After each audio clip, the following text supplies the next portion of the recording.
Welcome back. Latin American oil resources may be in the spotlight as UK mainstream media begins an attack on the most oil-rich country in the world, Venezuela. But what about resources in fellow Mercosur country, Chile? UK-listed Chilean mining company Antofagasta last week met for its annual general meeting round the corner from this studio. And with nearly 10% of Chile's GDP being generated by mining alone, what brought this Latin American copper giant 12,000 miles away from home? And why is Antofagasta so controversial? Joining me now is Patricio Bustamante Diaz, archaeoastronomist and community advisor in the mining community of Caimanes.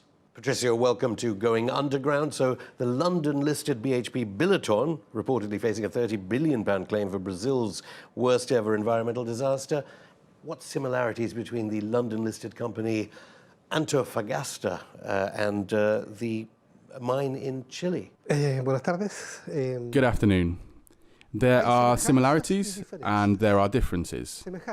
The similarity is that they are both transnational companies operating in the Americas.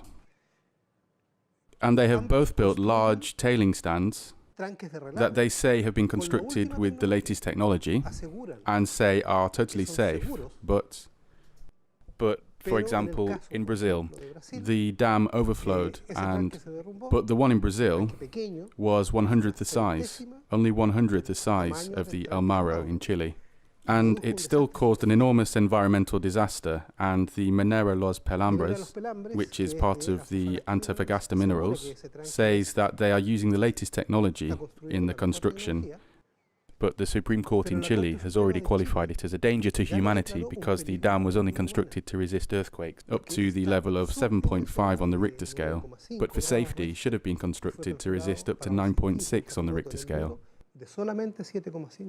And that Supreme Court decision meant that the company had to implement an evacuation plan. Have they done this?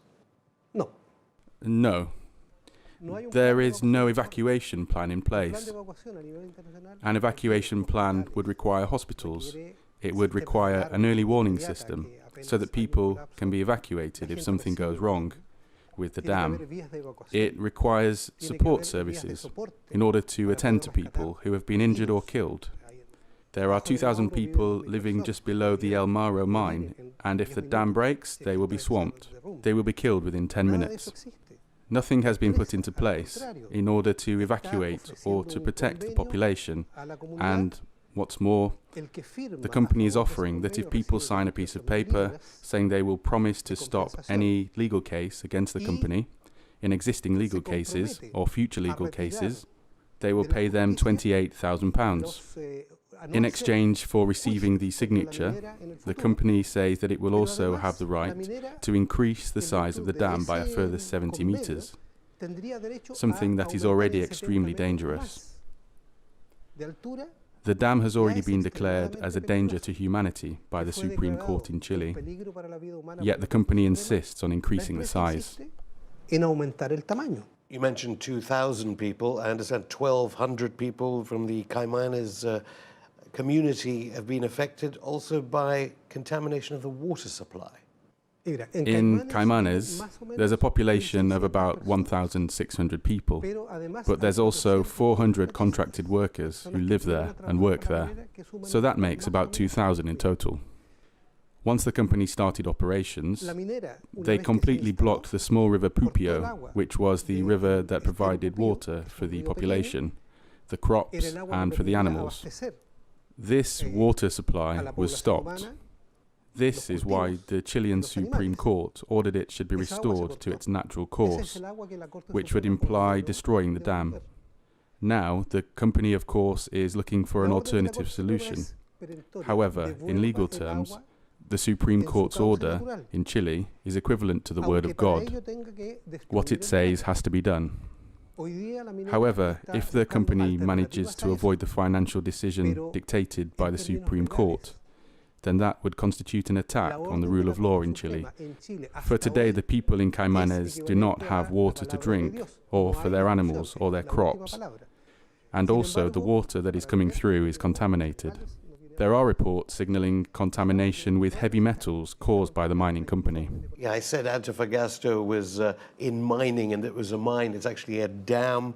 They've actually told us, the London-listed company, water is a vital resource in Chile. Our priority is to ensure that we reduce consumption and we don't compromise the quality or availability of water for the local community.